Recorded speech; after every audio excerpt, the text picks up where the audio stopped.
लकड़ी है वह नहीं डूबे। किसी ने पूछा, जल से पूछा कि एक बात बता कि तूने इतनी भारी लकड़ी को तूने तैरा दिया और इतनी छोटी जो कील है उसको तूने अपने जल में डुबा दिया, ऐसा तूने क्यों किया? तो देखिए जल का कितना सुंदर उत्तर है। जल ने कहा कि जो मेरे पास में जो लकड़ी है, क्योंकि लकड़ी जब बड़ी होती है तो वह बड़ी कैसे होती है सबको पता है। उस लकड़ी में जल को दिया जाता है, जली से तो जब जल डालेंगे तभी तो लकड़ी बड़ी होगी, है ना।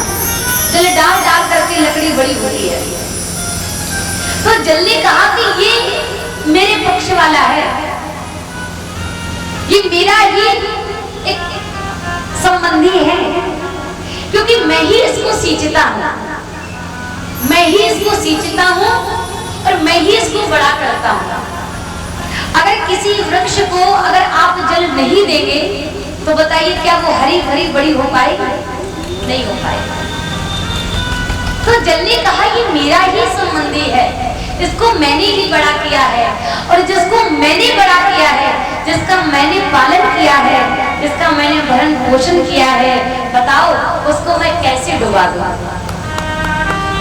उसको मैं कैसे डुबा दूं जल में? तो मेरे कहने का तात्पर्य है, परमात्मा कहते हैं जीव मेरा अंश है। जीव किसका अंश है? परमात्मा का अंश है, सहज है, सुख राशि है।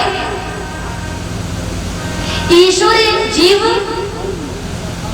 ईश्वर अंश जीव अविनाशी, ईश्वर अंश जीव अविनाशी। तो परमात्मा कहते हैं ये मेरा ही एक अंश है, और जब ये मेरा ही अंश है तो मैं इसको किस प्रकार से समाप्त कर दूं, मैं इसको किस प्रकार से खत्म कर दूं? ईश्वर अंश जीव अविनाशी, ये परमात्मा की ही तो हम सभी लोग संतान हैं, परमात्मा की ही तो हम सभी लोग अंश हैं। और जीव क्या है? कहा जीव सुख राशि है, जीव अमल है, लेकिन वह परमात्मा को देख नहीं पा रहा है। परमात्मा है तो हर जगह। किसी ने पूछा कि भगवान कहाँ नहीं है, तो हमारे संतों ने कहा ये पूछो कि भगवान इस संसार में ऐसी कौन सी जगह है जहां पर स्थिर नहीं है, जहां पर स्थित नहीं है? कौन सी ऐसी जगह है? लेकिन वो दिखाई तभी देता है, अरे जिसकी जाति जहां तक नजर है उसका पहुंचता वहां तक असर है। जो जहां तक देखता है परमात्मा उसको वहीं तक नजर आता है, वही नजर आता है। कोई देखने वाला तो हो। हरि व्यापक सर्वत्र समाना, प्रेम ते प्रकट हो ही मैं जाना। भगवान कहाँ नहीं है? वह परमात्मा हर जगह है। एक बार एक घड़ा बनाने वाली कुम्हारी रास्ते से होकर के निकलती जा रही थी। रोज रोज वो उसी मार्ग से होकर के निकला करते थे। उसका नियम था कि जब वह उस मार्ग से निकलती थी तो उस मार्ग में एक सेठ रहा करता था, और वह सेठ नित्य प्रति उस कुम्हारिन से घड़ा लेता था। हमेशा अपनी छत के ऊपर जाकर के खड़ा हो जाता था और ऊपर से ही रस्सी को फेंक देता था, और कुम्हारिन उस रस्सी से घड़े को बांध देती थी और ऊपर पहुंचा देती थी। समझिएगा मैं कहना क्या चाहती हूँ। नित्य प्रति ऐसा करता था सेठ। एक दिन देखा कि कुम्हारिन आई नहीं, तो सेठ बड़ा परेशान हो गया। कभी इधर जाता है, कभी उधर जाता है, समय बहुत अधिक हो गया, तो अटारी से नीचे आया और नगर में गलियों में भ्रमण करने लगा, खोजने लगा। उसको वहीं पर उसी जगह पर एक कुम्हारिन, वही जो नित्य प्रति आती है, वही कुम्हारिन मिल गई जल्दी जल्दी में। उस सेठ ने पूछा कि कुम्हारिन तो मुझे रोज घड़ा देने के लिए आती है और आज तो मुझे घड़ा देने के लिए क्यों नहीं आई, क्या बात है? कुम्हारी ने देखिए कितना सुंदर उत्तर दिया है। उस कुम्हारी ने कहा कि सेठ बड़ी देर हो गई है और बड़ी दूर तक जाना है, बड़ी देर हो गई है, बड़ी दूर तक जाना है।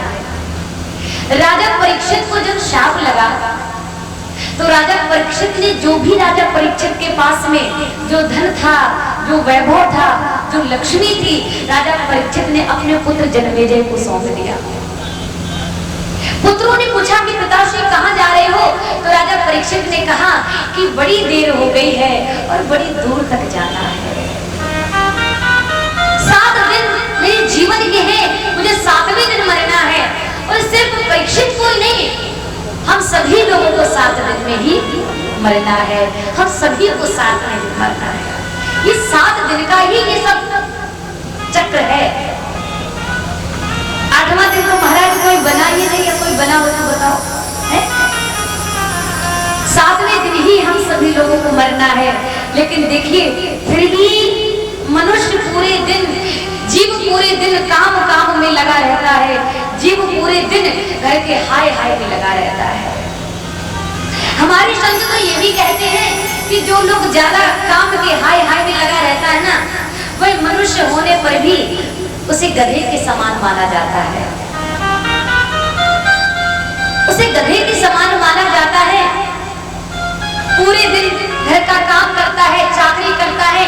पत्नी ने कहा मार्केट चले जाओ, ये लेके आओ। पुत्र ने कहा पिताजी ये लेकर के आओ। बहू ने कहा पिताजी ये लेकर आओ। नाती पोते ने कहा बाबा नाना ये लेकर के आओ। तो पूरा दिन, पूरा जीवन काम में निकल जाता है, सबकी चाकरी करते करते निकल जाता है। किसी ने कहा अरे बेखबर, क्या तुझे कुछ खबर है? अरे बेखबर, क्या तुझे कुछ खबर है? और तेरा एक घर छोड़कर एक भी और तेरा घर है, ये घर छोड़कर तेरा एक और भी घर है। अरे उस घर के बारे में सोच। यहाँ तो तू सिर्फ अपना समय व्यतीत करने के लिए आया है। ये जगह है सराय मुसाफिर खाना, और यहाँ ठहर जाने की कोशिश न करना। आए यहाँ हो तो समय बिता लो, यहाँ ठहर जाने की कोशिश न करना। ये संसार क्या है? ये संसार एक रेस्टोरेंट है, एक होटल है। हम सभी लोग इस संसार सागर, इस रेस्टोरेंट में हम सभी लोग भ्रमण कर रहे हैं। हम सब यात्री हैं। संसार में रहो लेकिन संसार में मग्न मत हो। क्यों? क्योंकि ये संसार है ना, ये संसार क्या है? जो पल पल दिन दिन क्षण क्षण जो सरक रहा है ना, संसार इतनी संसति जो हमेशा हमेशा जो सरकता हुआ चला आ रहा है हमारा, जो पल पल सरक रहा है, यही तो संसार है,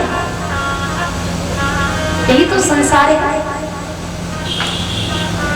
लोग कहते हैं इतना मेरा है, ये मेरा है, ये मकान मेरा है, ये पत्नी मेरी है, ये परिवार मेरा है।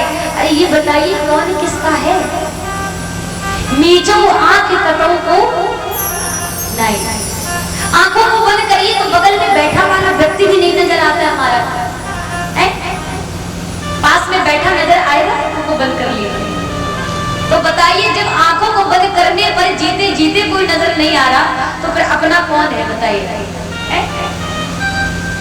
और जो नजर नहीं आ रहा है वही तो सत्य प्रबोधिनी, वही तो परमात्मा है, जो है तो हर जगह, अंदर है, बाहर है, धरती में है, आकाश में है, जग में है, अंबर में है, चर अचर वृक्ष, हर जगह जहां पर वह विद्यमान रहता है, हर कड़कड़ में जिसकी सत्ता विद्यमान है, प्रकाश की किरणों में, सूर्य के उजाले में, चंद्रमा की चांदनी में, फूलों की महक में, कोयलों की चहचहाहट में, जो हर जगह जो फल फूल रहा है, जो महक रहा है, जो खिल रहा है, वह कौन है? कहा वह परमात्मा है, वही ईश्वर है। तो किसी ने कहा जब वही है तो फिर नजर क्यों नहीं आ रहा है? कब तक नजर नहीं आएगा? जब तक हमारे नेत्रों के सामने मोह रूपी पर्दा, वासना रूपी पर्दा, भोग रूपी पर्दा, संसारिक विकारों का पर्दा जब तक नेत्रों के सामने रहता है ना, परमात्मा कभी नजर नहीं आता है। और जब यही हमारी आंखें जब पवित्र नेत्र बन जाते हैं ना, तो परमात्मा का साक्षात्कार हो जाता है। लोग कभी वृंदावन जाते हैं, कभी हरिद्वार जाते हैं, कभी कहीं जाते हैं, भगवान को खोजने के लिए जाते हैं। अरे कभी अपने हृदय रूपी मंदिर में खोजिए, अगर परमात्मा मिलेगा तो आपको आपके आत्मा में ही मिलेगा रमण करते हुए। कहीं नहीं है, वो आप में ही समाया हुआ है, वह आपके ही भीतर विद्यमान है। कोई देखने वाला तो हो। इसलिए हमारा जो मन है, हमारा जो ये चित्त मन है, हमारी जो बुद्धि है, इसको प्रभु के शिव चरणों में लगा रहना चाहिए, इसको प्रभु के चरणों में लगा देना चाहिए, तभी जीव का कल्याण है। नहीं तो हम पहले भी आए थे, अभी भी हैं, और पता नहीं कितनी बार कितनी योनियों में हमको आना पड़ेगा और हमको जाना पड़ेगा। पता नहीं कितनी बार आएंगे, कितनी बार जाएंगे। तो करना क्या है? भगवान के शरणागत हो जाइए, माधव के शरणागत हो जाइए।